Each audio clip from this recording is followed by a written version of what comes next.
লোক চাই না আমরা, এটা সন্ত্রাসী, সব লোক হলো সন্ত্রাসী। আমরা চাই ভালো লোক, সুস্থ লোক চাই।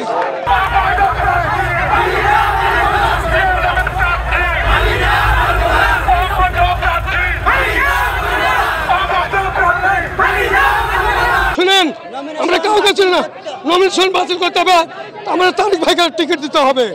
আমরা তাই চাই, আমরা টিকিট চাই তারিক ভাইয়ের। আমরা রাজপথে কোনদিন নাই, কোনদিন রাজপথে নাই, কোনো খোঁজ খবর নাই না। তারিক ভাই দুঃখের সুখের সবার কাছে আছে। ভালো লোক চাই, গোদার কারণে আমরা আমাদের লোক চাই না আমরা, এটা সন্ত্রাসী, সব লোক হলো সন্ত্রাসী। আমরা চাই ভালো লোক, সুস্থ লোক চাই। মানে না, এটা অবৈধ প্রার্থী হচ্ছে যে আমরা কোনোদিনও তাকে মাঠে পাইনি এখন পর্যন্ত। এই যে মনোনয়ন হয়েছে এটা আমরা মানি না, কোনো জায়গাতেই পাইনি তাকে। মামলা মাঠে ময়দানে কোথাও পাইনি তাকে। এটা আমরা মানি না, এই প্রার্থী মানব না। আমরা তানোর গুদাগাড়িতে এখন যোগ্য মানুষ চাই। আমরা যিনাকে টিকিট দিয়েছেন তিনার লোকজন কিন্তু সব চাঁদাবাজি জড়ায় গেছেন এবং সবাই জানেন তানোর গুদাগাড়ির একটা গরিব দুঃখী মেহনতি মানুষ বললেও তারা বলবেন যে তারা কি পর্যায়ে গেছেন, মানুষের পুকুর দখল, ডিপ দখল সব কিছু কিন্তু তারা দখল করে খাচ্ছে।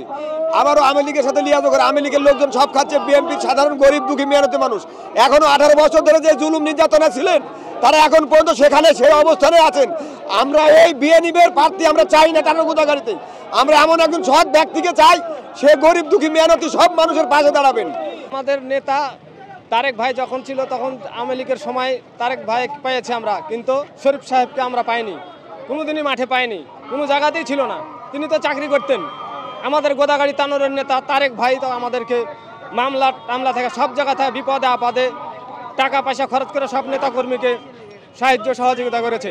2024-এর পরে বাংলাদেশের ইলেকশনের ধারা চেঞ্জ হয়ে গেছে। শুধু মার্কার ইলেকশন হবে না, ব্যক্তিও একটা বিশাল ব্যাপার।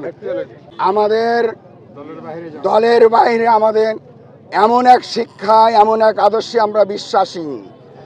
দল আমাদেরকে বসে বুঝায়ে আমাদেরকে ব্যক্তি ঠিক করে দিক, আমরা তার পক্ষ হয়ে তাতে যদি একটা কলা গাছকে দাও, কলা গাছ কিন্তু বিতর্ক করবে। আমি জোর গলায় বলতে পারি, আমার একটি নেতৃবৃন্দ কোনো জায়গায় কোনো ব্যক্তির কাছে কোনো চাঁদাবাজি, কাউকে হয়রানিমূলক মামলা, কাউকে হয়রানি করে।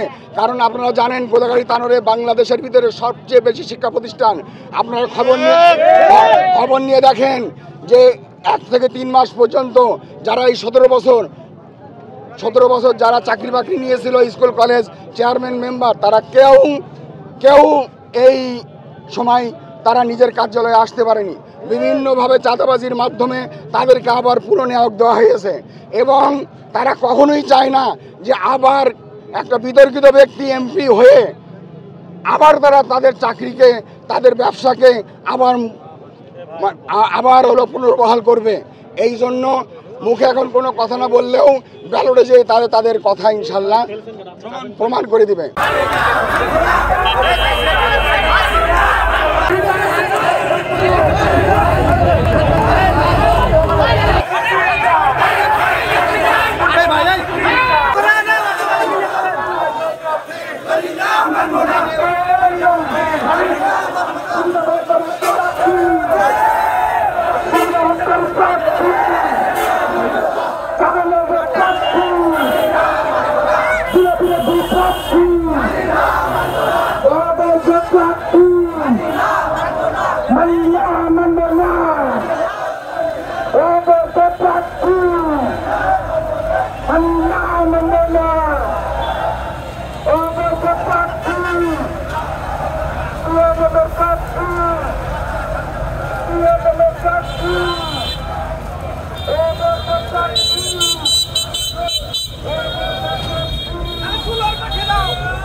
সম্মানিত এলাকাবাসী, আসসালামু আলাইকুম।